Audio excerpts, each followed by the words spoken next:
नाम शशिकांत नायक आमर जगन्नाथ मंदिर दीर्घ 37 वर्ष पूर्व मान स्थापित होता सेबठू आम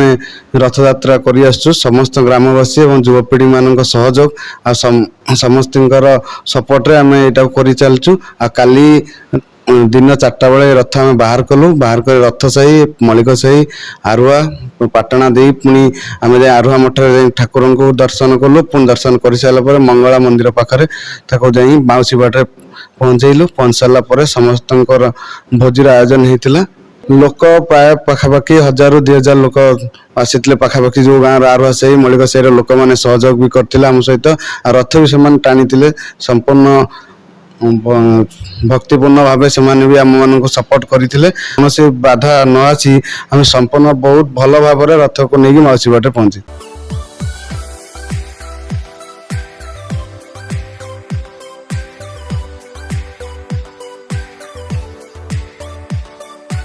हॉलमार्क ऑर्नामेंट्स स्वप्नरू सत जाए।